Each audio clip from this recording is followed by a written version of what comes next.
வணக்கம். நான் உங்கள் அன்பான சயின்டிபிக் வேதிக் அஸ்ட்ராலஜர் அஸ்ட்ராலஜி பேசுகிறேன். நல்லது நினைப்போம், நல்லதே நடக்கும். தொடர்ந்து நம்மளுடைய வீடியோஸ்லாம் பார்த்துட்டு இருப்பீங்க நம்புறேன். சயின்டிபிக் வேதிக் அஸ்ட்ராலஜி முறையில் அறிவியல் சார்ந்த ஜோதிட கருத்துக்கள் எந்த விதத்திலும் மூட நம்பிக்கையில போகாமல் உள்ளது உள்ளவாறு மிகைப்படுத்தாமல் பார்த்து கொண்டிருக்கிறோம். அந்த அடிப்படையில் மார்ச் மாதம் 2025 கடகராசிக்காரர்களுக்கு எத்தகைய ஒரு மாதமாக இருக்க போகுதுன்னு பார்க்கறதுக்கு முன்னாடி நம்ம சேனலுக்கு ஃபர்ஸ்ட் டைம் வரவங்க மறக்காமல் சப்ஸ்கிரைப் பண்ணுங்கள், ஃப்ரெண்ட்ஸ் அண்ட் ரிலேட்டிவ்ஸ்க்கு ஷேர் பண்ணுங்கள். இப்போ பார்த்தீங்கன்னா மார்ச் மாதம் 2025 எத்தகைய ஒரு பலாபலங்கள் நிறைந்த ஒரு மாதமாக கடகராசிக்காரருக்கு இருக்க போகிறதுன்னு பார்க்கும் பொழுது, ஆண்டு கிரகம் என்று சொல்லப்படுகிற குரு 11ஆம் இடத்திலே நீடித்திருக்கிறார், எந்தவித மாற்றமும் இல்லை. ராகு 3ஆம் இடத்திலேயே 9ஆம் இடத்திலேயே நீடித்திருக்கிறார், எந்த மாற்றமும் இல்லை.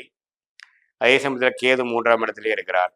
சனி அஸ்தம சனியாக கடந்த 2.25 வருஷமாக கடகராசி காரர்களுக்கு போட்டு வாட்டி எடுத்த சனி ஃபைனலாக மார்ச் 29, 2025 அப்போ அஸ்தம சனியை முடிச்சு இடம்பெயர்ந்து கும்பத்திலிருந்து மீனத்துக்கு மாறுறது ஒரு அற்புதமான விஷயம். ஸோ கடகராசிக்காரர்கள் அஸ்தம சனியிலேருந்து இந்த மாசத்திலிருந்து வெளியில வர்றது ஒரு அருமையான செய்தி. அதனால அந்த மாற்றம் அஸ்தம சனி போனா ஒரு நல்ல ஒரு அமைப்பு, ஒரு ஒரு ஒரு பிரச்சனை இல்லாத ஒரு அமைப்பு, சில பிரச்சனைகளுக்கு விமோச்சனம் கிடைச்ச அமைப்பு, நம்ம எந்த உபாதைகள் எந்த பிரச்சனையில அசும சனியில கஷ்டப்பட்டோமோ அதெல்லாம் படிப்படியா நீங்கக்கூடிய அமைப்புகளாக கொடுக்கக்கூடிய ஒரு மாதம், ஒரு டேர்னிங் பாயிண்ட்டை உணரக்கூடிய ஒரு மாதமாக கடகராசிக்காரர்கள் பார்க்க போறீங்க.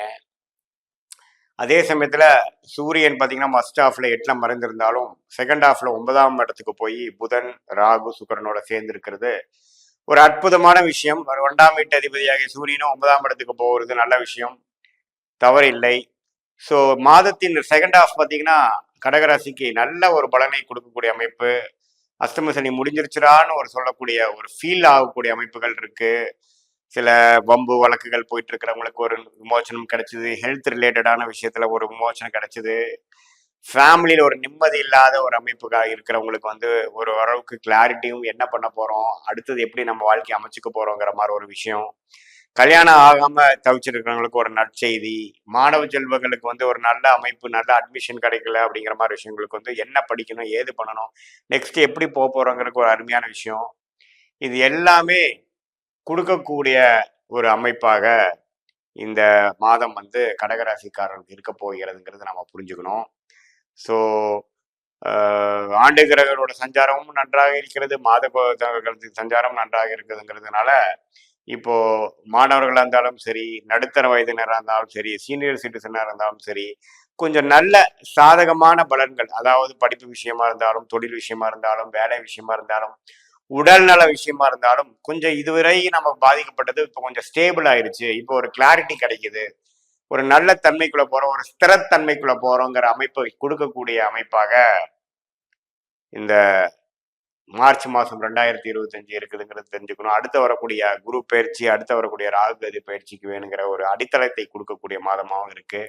ஸோ எப்படி பார்த்தாலும் பாகிஸ்தானத்துல இத்தனை கிரகங்கள் இருக்கிறதும், குரு வந்து 3ஆம் இடத்தையே பார்க்கறதும் பார்த்தீங்கன்னா முயற்சி செய்து நல்ல ஒரு முன்னேற்றம் பண்ணி இந்த அஷ்டம சனியில கற்ற பாடங்கள், அனுபவங்கள் மூலமாக கத்துக்கிட்ட பாடங்கள் வந்து நல்லாவே உங்களுக்கு வந்து துணை புரியக்கூடிய அமைப்புகளாக கடகராசிக்காரர்களுக்கு இருக்குதுங்கிறத தெரிஞ்சுக்கணும்.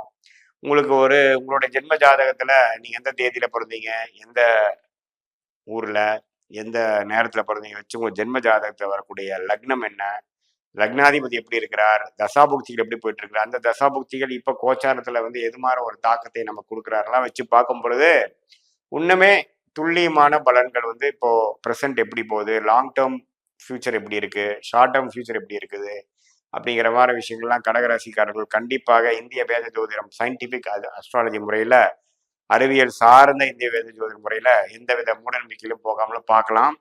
இந்த கோச்சார் அமைப்பு வந்து ஒரு பொதுவான பலனையை தவிர இது உங்களோட ஜென்ம ஜாதகத்தோட சேர்த்து பார்க்கும் பொழுது ஒரு துல்லியமான பலன்களும் ஒரு கிளாரிட்டியும், நம்ம வாழ்க்கையை எந்த டைரக்ஷன்ல போகுது, எது மாதிரி டிசிஷன் எடுக்கலாம், எப்போ எது நடக்குங்கிறது துல்லியமா பார்க்கலாங்கிறது நீங்க தெரிஞ்சுக்கங்க. இது பொதுவான பலன்களே தான் நம்ம தெரிஞ்சுக்கணும். நல்ல ஒரு சாதகமான தசாபுத்தியில் போகும்போது நான் சொன்ன பலன்கள் இன்னும் கொஞ்சம் தூக்கலாகவும், கொஞ்சம் சுமாரான தசாபுத்தியில் போகும்போது நான் சொன்ன பலன்கள் கொஞ்சம் சுமாரான ஒரு அமைப்புல தான் இருக்குங்கிறதையும் நீங்க தெரிஞ்சுக்கணும். மீண்டும் மற்றொரு காணொலியில் சந்திப்போம். நன்றி, வணக்கம்.